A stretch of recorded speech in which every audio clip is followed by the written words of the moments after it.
Hello everyone, welcome back to Math Jamboree. We have another digital SAT math type of a question with us from the topic of functions. Let's solve it together.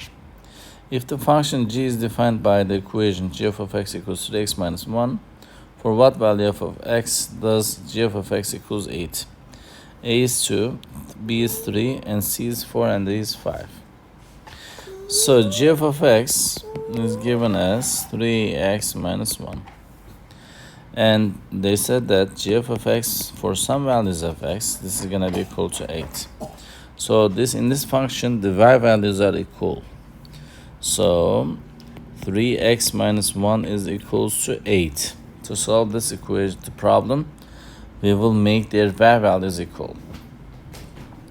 Now, when we solve this basic equation, you will find the answer. Sorry about that. We will just add 1 to both sides of the equation. Then the 3x will be equals to 9. Then we will divide both sides by 3.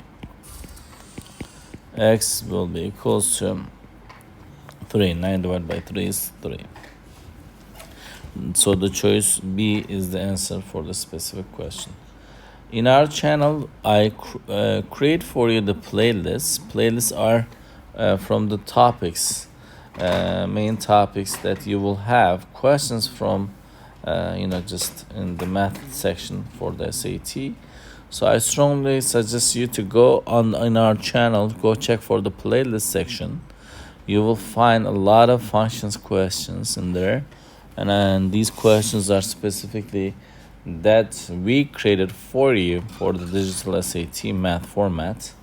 So I strongly suggest you to get familiar by solving all these questions if you want to be expert in the functions topic. Thank you for watching the video. Sometimes you might hear my sons in the background. Please excuse us for that. Thank you, and I hope you found this video helpful. If you did, please give it a thumbs up. If you have questions or comments, you can always leave it below there. Thank you, and see you next time. Bye-bye.